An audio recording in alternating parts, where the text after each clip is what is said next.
জন্য কাজে দেবে তা নয়, এমনকি বাড়িরও যদি তোমাদের কারো মা বাবার কোনো রোগ থাকে বা পরিবারে যে কোনো কারোর যদি কোনো সমস্যা থাকে সেটা তোমরা আজকের পর থেকে ঠিক করতে পারবে তোমরা নিজেরা।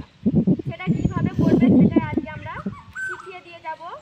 স্যারেদের বলবো যে প্রতিদিন তোমাদের এটা কন্টিনিউ করাতে, কারণ বাচ্চা মানুষ তো ভুলে যাবে। তো আমাদের শরীরের মধ্যে একটা পজিটিভ এনার্জি থাকে, যেটা ঈশ্বর আমাদের, যখন আমরা মায়ের পেটের মধ্যে থাকি তখন ঈশ্বর আমাদেরকে সেই পজিটিভ এনার্জিটা দেন।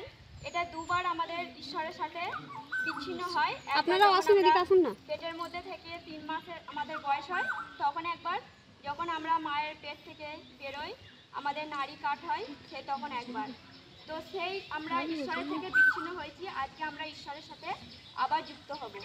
তো আমাদের যে যেরকমভাবে আছি বসে হাত দুটো মাটিতে এরকমভাবে রাখো, বলো যে হে ঈশ্বর, হে গড, হে আল্লাহ, কৃপা করে আমাকে আমার আত্মার পরিচয় দাও, কৃপা করে আমাকে আত্ম সাক্ষাৎকার দাও।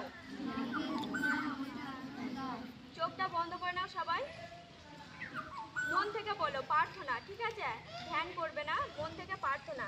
যেমনটা আমরা আমাদের মাকে কোনো জিনিস চাই তেমনটা, যে হে ঈশ্বর, হে আল্লাহ, যার যেটা খুশি মন বলো, যে আমাকে কৃপা করে আত্ম সাক্ষাৎকার দাও, আমাকে সেই আশীর্বাদ দাও যা শ্রী গণেশকে দিয়েছিলে, আমাকে সেই আশীর্বাদ দাও যা হাসান হুসেনকে দিয়েছিলে, আমাকে সেই আশীর্বাদ দাও যা ঈসা মসিহকে দিয়েছিলেন।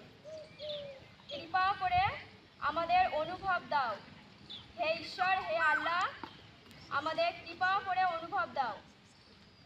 এবার হাত দুটো কোলের উপর রাখবো, এইভাবে হাতের মধ্যে দেখবো কিছু ঠান্ডা গরম বা কিছু অনুভব হচ্ছে কিনা।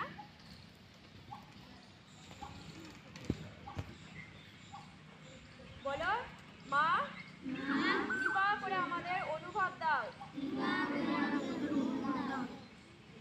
হে ঈশ্বর, কৃপা করে আমাদের অনুভব দাও।